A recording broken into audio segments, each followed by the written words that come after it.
engagement et proximité. Alors, on ne va pas évidemment revoir les 118 articles de loi aujourd'hui. Là, l'essentiel, c'est simplement de montrer que la loi engagement et proximité... Tu peux y aller, Nico? D'accord, ok. Et donc que cette loi, évidemment, donc, a été promulguée, ça y est, donc le 27 décembre 2019. Donc c'est bon, elle est validée, ça veut dire qu'on est passé du projet de loi à la loi, et que maintenant vont sortir les différents décrets d'application qui vont permettre de mettre en œuvre cette loi. Beaucoup d'articles, alors il y en avait 38 qui étaient prévus au départ, il y en a 118 à l'arrivée, ça veut dire qu'il y a eu voilà, beaucoup d'allers-retours, beaucoup de compléments. Parmi donc les différents décrets qui vont paraître, il y en a un certain nombre qui vont... Alors, justement sur ce sujet-là, il y a donc le guide pratique qui a été réalisé par le gouvernement, la loi en 12 points. Donc là, ça peut être une première aussi introduction même pour vous, pour voir un peu la loi globalement, quels sont les domaines qui sont concernés par la loi. Parmi les différents points, un nous intéresse particulièrement, ça va être aussi sur la formation des élus. Donc la formation des élus, donc, qui dès le premier jour de mandat, c'est ce qui est marqué dans ce guide-là, vont pouvoir bénéficier de la formation. Jusqu'à présent, il fallait qu'ils aient 6 mois. Ouais. Donc là, il est dit dès le premier jour du mandat. Donc c'est quand même plutôt assez clair. Alors, il détaille en disant que, accès à la formation en début de mandat, les droits à la formation seront activables par tous dès la première année. Donc là, on est début du mandat, première année. Quelle va être l'échelle de temps entre les deux? Ça veut dire que, normalement, début du mandat, dès le 22-23 mars, a priori, ils pourraient être activés, en tous les cas, leur droit à la formation. La portabilité des droits à la formation sera assurée aussi bien pour utiliser les droits acquis dans sa carrière précédente, le mandat d'élu, que pour utiliser les droits accumulés en tant qu'élu dans la suite de son parcours. Donc là aussi, ça veut dire que j'ai été, entre guillemets, j'avais une profession dans un autre secteur d'activité, j'ai acquis des droits à formation, je peux les utiliser en tant qu'élu. C'est ce qu'on comprend à ce jour. Et de la même façon, pendant mon mandat, je vais acquérir des droits à la formation que je pourrai utiliser ensuite dans ma carrière professionnelle si je reviens. Donc ça c'est une vraie avancée aujourd'hui. Là, ça c'est Paul qui tient le soleil entre ses mains, me semble-t-il. Donc ça veut dire que globalement, en termes de formation, c'est quand même une souplesse. Ça veut dire que quelque part, enfin pas quelque part d'ailleurs, c'est la loi qui le dit, ça va permettre de concilier donc la vie professionnelle, la vie personnelle et l'engagement local. Parce que là aussi, ça remontait depuis un certain nombre d'années même. Les élus se plaignaient justement de ne pas pouvoir concilier facilement, je dirais, ces trois, vie personnelle, vie pro et mandat. Donc là, il y a quand même un certain nombre de dispositions qui leur permettent de pouvoir mieux articuler donc les trois. Rétribution de l'engagement, aussi la rémunération des élus, qui était un vrai sujet, donc ça c'est abordé dans le cadre de la loi. La défense de l'élu, en cas de problème, là aussi, pouvoir défendre un élu, un maire quand il est mis en cause, là aussi, il y a un certain nombre de dispositions. Et il y en a trois autres qui nous concernent. Le dialogue commune-intercommunalité, beaucoup d'évolutions là aussi, parce que je vous en avais parlé déjà il y a quelques temps, c'est vrai que beaucoup de choses vont se jouer là-dessus. Comment, à l'intérieur donc d'un nouveau dispositif, va s'installer le dialogue entre les communes et leur intercommunalité. Le choix de l'intercommunalité, là aussi on va voir que pour les communes, il va y avoir des facilités, notamment pour par exemple sortir d'une intercommunalité. Et également l'assouplissement donc des transferts de compétences, notamment en matière d'eau et d'assainissement. Nicolas, tu peux enchaîner. Belle anticipation. Tu avais anticipé déjà en fait. D'accord.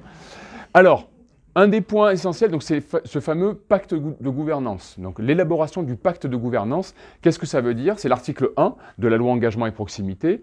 Ça parle justement des modalités de consultation des communes avec la conférence des maires, la responsabilité, avec notamment la gestion d'équipements communautaires. Ça veut dire que par exemple, il peut y avoir des équipements, on va dire, d'ordre communautaire qui pourront être gérés directement par des communes. Donc ça, c'est pas neutre en termes de, je dirais, de rapport ensuite entre les communes. De mutualisation, donc là aussi, mutualisation des ressources.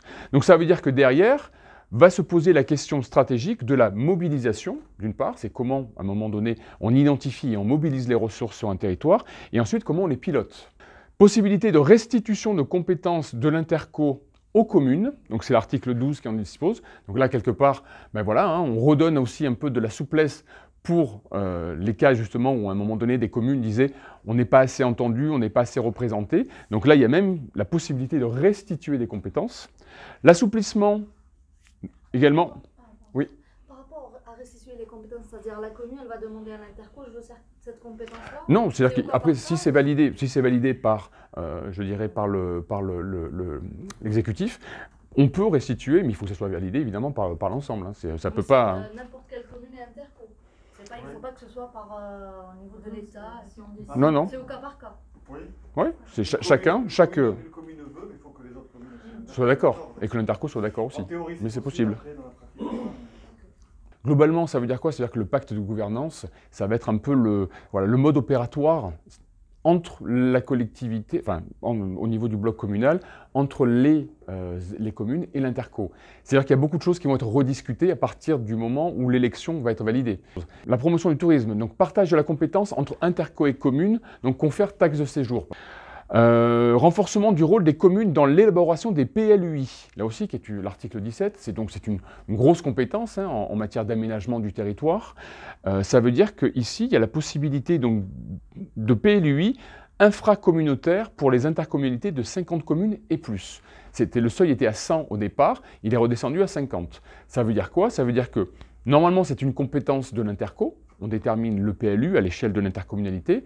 Et là, on dit, si dans l'interco, il y a 50 communes, à partir de 50 communes et plus, on peut faire un PLU infracommunautaire, c'est-à-dire un plus petit PLU qui va concerner moins de communes. Donc, il va y avoir, comme les poupées russes, des PLU qui vont pouvoir, je dirais, s'agrémenter les uns les autres. S'incrémenter les uns les autres. Et pourquoi? Parce que... Mais parce que... Ça doit répondre à des demandes, je pense. Oui. Des intercos, des collectivités, je pense. Ben là, c'est toujours pareil, c'est qu'il y a des conséquences en effet, la loi MAPTAM, la loi NOTRe a eu des conséquences sur le périmètre des intercos qui ont beaucoup grossi. Le problème, c'est que derrière, si on fait des mastodontes, en termes de gestion de la proximité même, et ça on l'a vu, on va dire que la crise des Gilets jaunes est venu interpeller Emmanuel Macron sur les problématiques de proximité et qu'à un moment donné, ils se disent, ben voilà, la loi engagement proximité, c'est le moyen aussi de redonner aux communes et au bloc communal globalement, un peu plus de souplesse dans le fonctionnement et notamment en termes d'aménagement du territoire, avoir une logique d'aménagement du territoire à des échelles, quand on a 50, 60, 80 communes, peut-être qu'on a un problème de représentativité d'abord et derrière de gestion opérationnelle. Donc c'est pour ça qu'en tous les cas, ils offrent la possibilité de, ça ne veut pas dire que ça sera appliqué, mais ils offrent la possibilité de le faire. Organisation de conseils communautaires par téléconférence. Donc ça aussi, c'est une nouveauté. Hein. Donc ils vont tous utiliser Zoom comme nous, je pense, hein, parce que c'est là aussi, avant, il y avait une obligation de représentation physique. Aujourd'hui, voilà, il y a la possibilité d'organiser via les téléconférences. Donc finalement, quelque part, eux aussi s'y mettent. Donc là, il y a beaucoup d'autres articles, évidemment, qui vont toucher le règlement publicité, l'évaluation du transfert de compétences.